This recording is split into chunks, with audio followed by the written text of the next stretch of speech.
Hi, my name is Alok Bansal. I'm your friend and a career counselor. In our program, which is called Career Pick, we address queries of students on various issues. Today, the topic we are going to cover is group discussion. When the management program results start coming in, people start getting wary about group discussions and they are very scared of that. They are not able to participate, they are not able to speak, and they have a lot of issues about what actually is group discussion. So group discussion, for definition purposes, is group discussion is a discussion between various members of a group on a given topic or an agenda with an objective of arriving at a conclusion. That means there are three things which one needs to keep in mind. It's a discussion between various members of a group on a given topic or an agenda with an objective of arriving at a conclusion. Business schools or companies, for that matter, why do they conduct a group discussion? They are actually creating a simulated environment like a meeting for you to participate, and then they judge on that basis on what are skill sets you have. Do you have a great communication skills? Can you take up initiative? Do you have listening skills?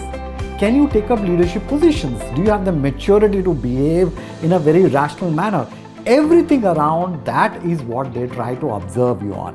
So group discussion from a practice perspective or from a selection perspective has four components or four types of group discussions are there. Number one, you have an abstract topic, which means that you are supposed to think out of the box. There are issues which require out of the box thinking.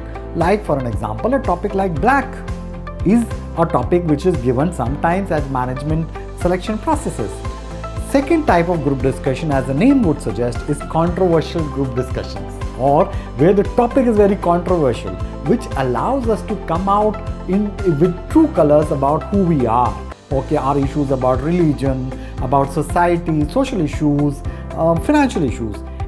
So here, rational behavior from an individual participating in a group is what is being listened to or adhered to or observed. That's second kind of a group discussion. Third kind of a group discussion is a case study.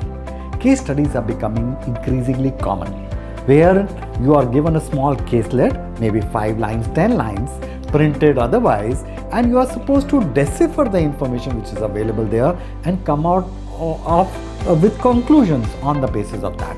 For an example, it could be a real life situation where some information is available to you, some information is not available to you. So on that basis, you have to take a call. So this is very interesting. One needs to practice on that, and one would be able to understand exactly how the process goes. One more point I wanted to make here is case study approach is what is followed at most of the premier business schools in the world. So one also needs to practice on that, and that would become easy once you participate in a group discussion. Fourth kind of a group discussion is a factual topic. Hard facts about economic figures, about industry data are given out to you, and then basis that information which is provided to you, you are supposed to take a call and come out with a conclusion. Now here, these four kinds of group discussions, one needs to participate, one needs to practice. The most important aspect I wanted to highlight to students here is there is nothing to worry. You have to brush up your basic understanding about various facets affecting you. Social issues, economical issues, political issues, career-related issues, management issues about that, or industry issues about that. So if you brush up your information on all these facets or areas, I think you would be ready to participate. Second is, we need to improve our body language. How do we look at people? How do we behave in terms of our hand movements or facial expressions? Because that is a part and parcel of communication, right? And then how do we behave in terms of rational behavior? Do we listen to people? Do we put our point of view to people?